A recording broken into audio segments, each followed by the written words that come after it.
Oh, he gets the power down earlier as I almost lose it on that sort of curb that is there. But towards Eau Rouge, this is a very ballsy move, this one.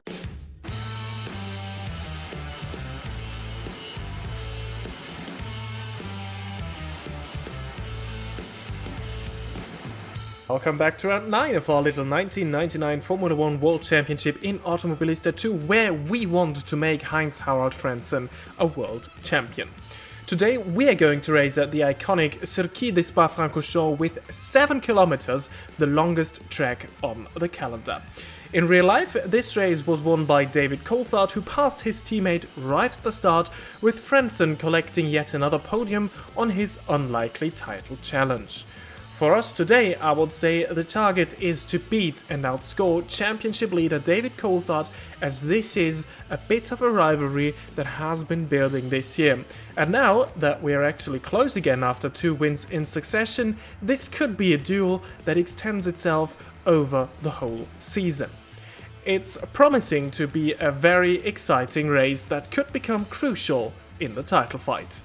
We go into this race from P3 again, as Frentzen really ironed out his qualifying weakness in that second part of the season, which will make our job of challenging the McLarens a lot easier.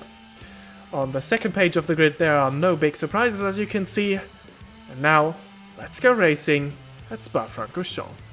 Well, and here we are on the grid at Spa. Again, I need to set my camera up. But now, it is lights out and away we go, and it is a good getaway. We're well off the line. We're already past Irvine. Late on the brakes into La Source. We briefly take the lead, but we run wide, and that allows Häkkinen back through, and even Irvine has retaken second. But the mega opportunity that is always there at the start is just coming up. Eau Rouge and Ranion we go. Not a good exit. There might have been an opportunity on the Camel Straight, but now we're under attack from David Coulthard, who I made out as the rival ahead of this race. Well, he might have a chance into Le Combe, as there is a pebble flying in the air, but we defend from the McLaren, who is now under attack from Mika Salo in the background. Coulthard manages to retain third, and also Irvine had a little look against Häkkinen, but he did not find a way past the Finn, and therefore everything remains as it started. Towards Pouhon for the first time we go, but there wasn't much happening on that opening lap, so we jump ahead in time. This is beginning of lap 2, Camel Straight again. Irvine gets a fantastic run on Häkkinen, and in the slipstream of Irvine we also get a run on Häkkinen, but I chicken out of that one. Don't take any unnecessary risks, especially not here at the start. We know our opportunity might come later this race, as it did so often. We are pretty good on strategy, and especially I need to be very careful on the brakes, because look at that. First lap I had a big lockup on the front right. This was towards the end of the second sector, and now I need to manage that one, because again my plan is to extend my first stint just past the halfway point of this race. My plan is to stop for fuel and fresh tires, and again, yeah, this was the corner, and you were able to see it again. Tire life going down a bit there. Yeah, that flat spot will be difficult to manage because it tends to lock up again and again, but we get a fantastic run here on Häkkinen on the run towards Blanchiment. Oh, Häkkinen even looks to get past Irvine there. Has to back out of that one, and that almost gave us the opportunity, but we are on the outside of the ball stop chicane. Häkkinen takes a lot of that curb there, almost loses the car. This is an opportunity round the outside towards La Source we go, beginning of lap 3. This might be a good opportunity. Oh, he gets the power down earlier as I almost lose it on that sort of curb that is there. But towards Eau Rouge, this is a very ballsy move, this one. We are side by side through Eau Rouge and Radio, but we are past the McLaren, and we get the slipstream of Irvine now.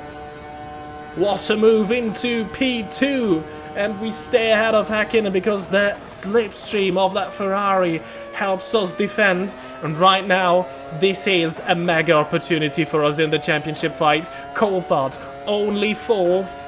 Häkkinen third, and Irvine just ahead of us in first. And if we get past him, and if the race stays like that, that could be a fantastic opportunity. Well, let's see how I manage this fight against Eddie Irvine.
But as you can see, we are close. Quite often we may be able to go quicker, but we never really dare to make that move, as again, no unnecessary risks. Wait for opportunities to come up. Well, and spoiler alert, a big opportunity was coming up as Irvine completely loses it there, goes off the track.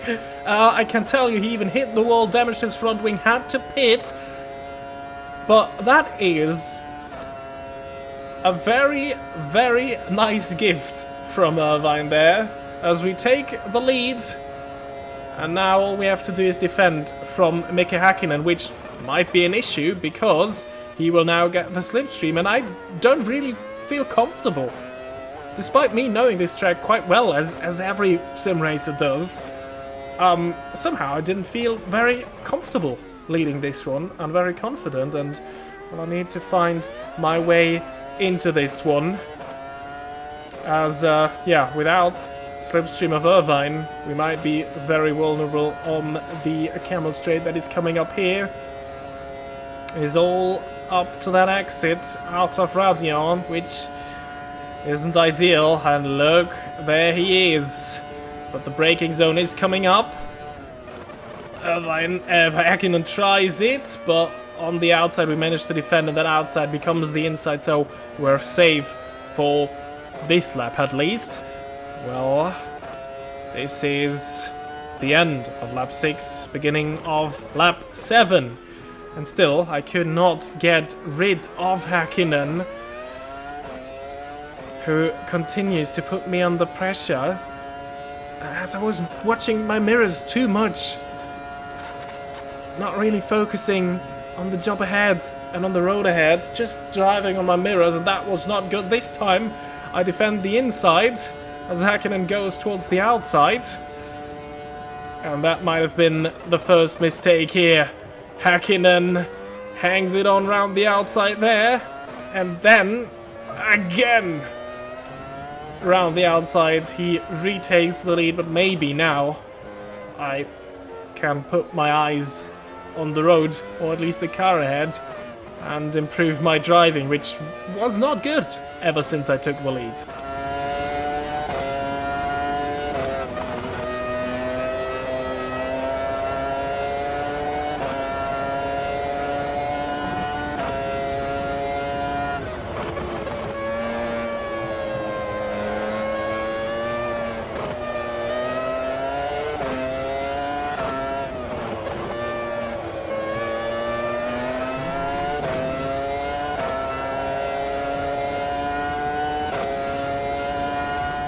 But this is looking a bit better. We get a run, but again towards Blanchimont. This is a lot of risk. This time we edge ahead. But Häkkinen is super brave, but we can trust him, or we have trusted him so far. We passed him into Eau Rouge, so yeah, this is a very nice battle that we're having. Other than the battles we had with Coulthard, which got a bit rough every now and then. And as you can see, well, the front right getting worse and worse, but at least we're getting closer to the pit window. Well, but you can definitely feel the front right and the state of that front right in left-hand corners, which is good because Radion's exit might be a left, but the big part is the right-hander, so we get a fantastic run. There we are, down the inside of Häkkinen we go. We are ahead at the braking zone. He tries to be later on the brakes, but this time we managed to edge ahead. Ooh, Häkkinen on the curb and he spins it! Häkkinen's off! And that is a nice gift again. And here's a replay of what happened. This was actually not my fault. I left him the room. It was Häkkinen who went off the track by himself. And you can see that here. He tries to hang it round there outside. And then he just drives off the road, being too early on the throttle. And just stays ahead of Coulthard. But this is now a very nice gap that we have. And well, this is lap 9 that we're on. And we're just behind Alessandro Zanardi, who is already about to be lapped. And I was quite enjoying that gap, because now I was finally able to focus on the driving when this happened. Safety car. Lap 9. Well, the safety car made a comeback in Hockenheim after not being out for quite a while. And this is what happened. This is Alexander Wurz trying to go on a move around Jean Lazy and Jarno Trulli. And on the curb into Lecombe, the car just gets launched on its roof. Well, that justifies a safety car, I would say. Weird incident there. But seeing as this is almost the halfway point, there is no point in staying out. We go into the pits for fresh tires and fuel, and this is also a nice chance to get rid of that front right. David Coulthard followed us in. Häkkinen stayed out and retakes the lead, takes track position, but he will need to stop for fuel quite soon. So I think we are on the much better strategy. And Häkkinen, and this is actually interesting, that McLaren chose Coulthard to come in and gave Coulthard the better strategy. So there is a clear number 1 there, obviously, as he's leading the championship. Well, we came out in P6, but again, we are in the virtual race lead. All of those cars ahead of us still have to pit. And then there's also Alessandro Zanardi, who's just ahead of Fisichella, ahead of us. So, yeah, he's a lap down. He will move out of the way as soon as this race restarts, which is right now. Unfortunate point for the restart for us, as Fisichella immediately gets a couple of car lengths on us. But, well, there is now Zanardi in his way. He tries to go around the outside. Well, tough luck, because now he's boxed in between me and Zanardi. And up to P5 I go again. And let's just hope that Coulthard gets held up behind Fisichella and Zanardi a bit, because that will enable us to get a gap. Well, Fisichella and Coulthard are both now getting back on us, because we didn't really have a slipstream, because there was a big gap to P4. Oh, I am too late on the brakes. Run through Lecombe. Well, I was ahead at the apex in modern Formula 1 terms. I let myself go away with that. Sturz turned a blind eye on that one. Coulthard's through and retakes the virtual race lead. But remember, all of the cars had Coulthard. They have a very light car at the moment, so they may be able to run away for now, but they will lose lots and lots of time in the pits. So I think now this race definitely is between Coulthard and me, except there are any other interventions from race control, a safety car, a back marker crashing. Who knows? Well, as you can see, this video will still be quite long. Actually, this might be the longest of our 1999 season, and there is a reason for that. Strap yourselves in, it's going to get crazy from here. So, we are in the slipstream of David Coulthard towards the bus stop chicane we go. not really a good idea to make a move there. Neither is Lassoz actually, because then you will be vulnerable on the Camel Straight as there is still no car ahead of us. Well, somebody should have told me before I went for that move, because I retake P5 for the moment. But we get a good exit out of Lassoz, so maybe this might work.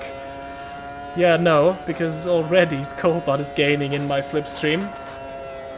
Still, no visual of the car ahead. And there is Coulthard towards the outside. Maybe we can do the same thing that we did with Häkkinen. Scare him off the road. And he spins. Well, let's see. I don't trust David that much after what happened at Imola. But I managed to stay ahead. Still 5th. Well, and should remain like that for a bit.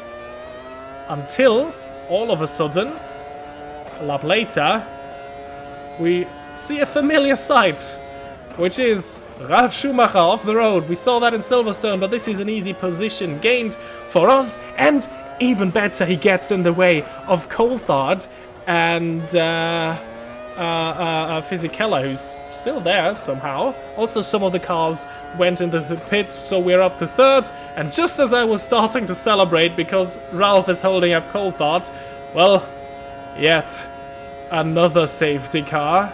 And again, we will see a replay of what happened. And this is actually just behind us. Fisichella and Coulthard. And again, it is a Benetton that gets absolutely launched by one of these steep Spa-Francorchamps curbs. So both Benettons out in quite the similar way. Must be the Italian space program, this one. Flavio built a rocket ship, but not in the sense that he wanted to. Well, anyway, we restart this race. And this time, we're in charge. And this is going to be no fun at all. Because we are that one car giving everyone a slipstream, and this time it will not be like in Hockenheim, where we could easily get away after turn 1 and then maybe the first chicane. Here, it is just flat out after Lassoz. And that will leave us vulnerable. Jacques Villeneuve, by the way, look at that. Coulthard's going for it. Villeneuve's also there, who has already pitted, so Villeneuve is 3rd on merit. Could he get another podium after? Oh, Coulthard off the road. He scares us off the road. Irvine's through. Salo's through. Villeneuve's through. Alesi's through. Häkkinen is through, despite the poor strategy that McLaren gave him. And oh dear. And this is the worst case scenario. We're down in 6th. We would score 1 point. Everybody has pitted by now. But Coulthard is in the lead, scoring 10 points. So we would lose 9 as it stands. Häkkinen, audacious move there into Pouon against Alesi. Well, we say thank you very much, because he had to lift off the throttle. Round the outside of Häkkinen we go, and we cannot waste any time. We need to get past that Sauber as quick as we can, because Alesi is already dropping back from that top 4 heavily. Jacques Villeneuve is 2nd right now. Let that sink in. Well, not of my worry at the moment, because I will need to get past that Sauber, and I try something very, very ambitious into Blanchimont. Let's try to hold on. Oh, we tangle wheels. We're in the gravel. We just stay out of the wall. A lazy spins in the background. We're down to 10th. There is Irvine. Irvine might be back into this race, and it is yet another safety car, and this one was caused by the incident with Joe Alesi. You will see a replay now. Let me know what you think of this. I think this is a racing incident. Very ambitious move. I think, yeah, I mean, that's just a bit unfortunate, this one. Was there enough space for Alesi? Don't know, to be honest. But then Alesi spins back on the road into the way of Ralf Schumacher, who hits him, wheels off. Yet another safety car. Well, actually I think it was Zanardi, because Ralf Schumacher is still going quick ahead of us. Anyway, the next restart, the 3rd one. But now we're down in 10th. Well, into Lassoz we at least find our way past Ralf Schumacher. At least I think so. He gets the better exit out of La Source on the outside. But now towards Rouge and Radion we go. Up the hill again. In the slipstream of the man that knows how much your car is worth. Well, mine must be much more expensive than his because I have the straight line speed. I pass him easily on the Camel Straight. And now, we're just behind Damon Hill. Oh, another one that we have battled so often this season. Let's, oh dear. Poor Eddie in the pits. His heart rate again going through the roof as I tried into No Name. That is Takagi ahead of us in the arrows. He's close to the points, running in 7th. Through Puon side by side, the two Jordans go. Let's just give each other enough room. Don't make this day worse for Jordan than it already is. From the race lead to out of the points with both of his cars.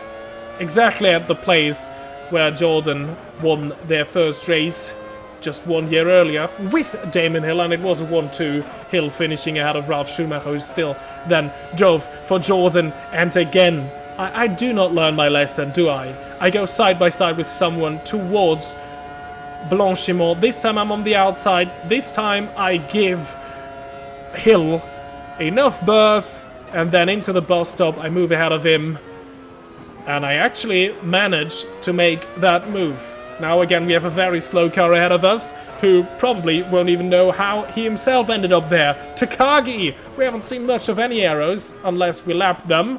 Well, instantly we go past into La Source. Oh, I think Takagi even hit the tire wall there. Poor guy. That is his chance of points gone. Well, at least for the moment. Still 5 more laps to go in this race. That is enough time for at least 2 more safety cars. Spoiler alert. Maybe there might be another one.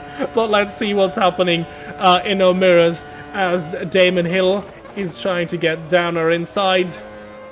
And ahead of us, there's another battle. That is Ricardo Zonta and Pedro Diniz battling it out for the final point. BAR failed to score a point all season in the actual 1999 season. They already have a podium with Villeneuve in Monaco, and Zonta's in the points for the moment, but ahead of Puon, we get alongside the Brazilian. Oh, side by side through that high-speed left-hander.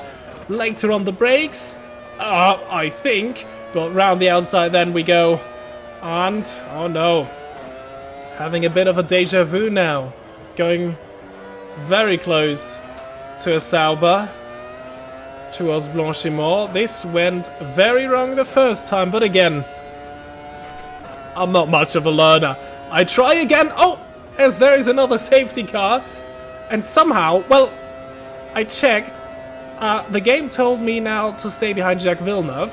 So it thinks I made the pass on Diniz, but actually I didn't. But, well, anyway, I take it. And this is again a replay. Same corner as Fisichella. This time it is a Prost being launched into the air. So also there's a French space program. Olivier Panis was this one, and this is how it stands going into the final 3 laps of this race. Coulthard in the lead still, but we're back in the points. P5. 3 laps to go to make it past 4 cars, and Coulthard is right there. Well, 3 cars between himself and us, but we already get past one of them. Jacques Villeneuve into La Source down to 5th, so presumably not another podium for BAR, but again, like Monaco, it is a super chaotic race, this one, but in a much more fun way. Not a good run here up the hill. We have to defend from Villeneuve while I want to do the attacking on Häkkinen. But good news, Mika Salo into Lecombe has taken the lead of this race. Coulthard down to 2nd. They're battling hard. They're losing time. And that allows us to get closer to that Ferrari that is now in the race lead. And the 2 McLarens, our championship rivals. Mika Salo doing us a great favour there by getting past the Scotsman. And now we're gaining. Again, through Puon we go. full of confidence now. That front right tire, it feels like such a long time ago when we made that pit stop for fresh tires. It feels like I couldn't even use them properly so far. Well, now I could on this half a lap. And we're just behind Mika Häkkinen now. This might be the first opportunity. We have made a clean pass here already on Damon Hill. Let's try the same thing again. It was better to be on the outside. We're already out of Häkkinen, up to third.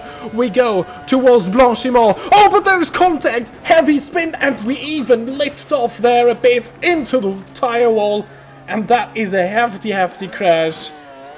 And unfortunately, I have to tell you that we had to retire from the damage that was done there. And I was super mad with Mika Häkkinen. Don't worry, we will see a replay. Right now, in the car, I felt like I did nothing wrong. Well, let's look at the replay from the outside. There we go. We are alongside. He should clearly see us. Here is the first full-speed left-hander. And then there is a second one.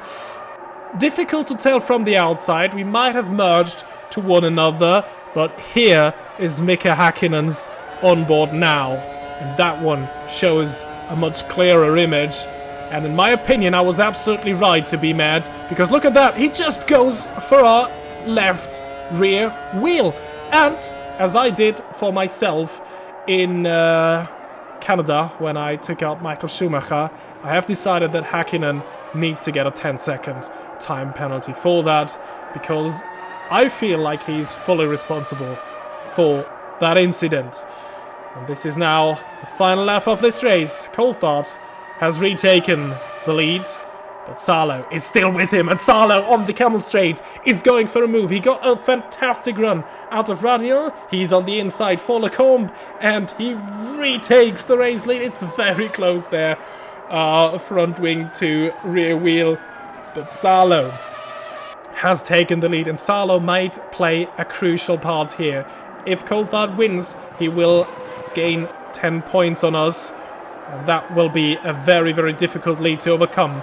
If he finishes second, he will only gain 6 points on us, which is still bringing up that gap a lot, and he's going for a move into Pouhon. This could maybe even be a hint on where the championship is going, because as it stands with a 10-second penalty, Häkkinen will drop out of the points. A tremendous opportunity for Coulthard to get a race win clear of me and Häkkinen, the only two realistic remaining rivals. But Salo is trying everything as Michael Schumacher stand-in to keep that championship open.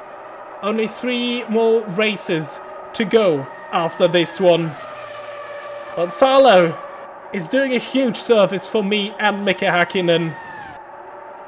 Into the bus stop. This is the last chance for Coulthard. He is close, but not close enough to make a move. And Mika Salo becomes a Formula 1 race winner here at Spa-Francorchamps as he wins the 1999 edition of that race. And let's catch a quick breath and look at the point scorers of today. Salo wins, just wins, out of David Coulthard. Eddie Irvine completes the podium and makes this a Ferrari. Double podium, Jacques Villeneuve, another good haul of points for BAR. Damon Hill scores at least 2 points for Jordan, and it is a first points finish of the season for Sauber as Pedro Diniz finishes in P6 thanks to that 10-second penalty for Mika Häkkinen. And in the Drivers' Championship, that means that Coulthard is now 11 points clear of Mika Häkkinen and 14 points clear of me. Damon Hill leads page 2 of the Drivers' Championship, while Villeneuve retakes P8 ahead of Ralf Schumacher. Pedro Diniz enters the scoreboard with the 1 point scored today. In the Constructors' Championship, Ferrari closes the gap to McLaren a bit, but it's still 33 points, and a very good result today for Ferrari to get a 16-point lead ahead of us now, so this will also be tough to overcome in the last 3 races. BR back to 4th, best of the rest, somehow in their first year. And then Benetton and Sauber also on the board with 1 point. Only 3 teams haven't scored so far. And that has been it with the Belgian Grand Prix 1999. The next one will be the Italian Grand Prix at Monza. Let's hope for a better result there. We need it to stay in the championship fight. Subscribe to not miss that, leave a like if you did enjoy this video, and I hope to see you all the next time. Until then, goodbye.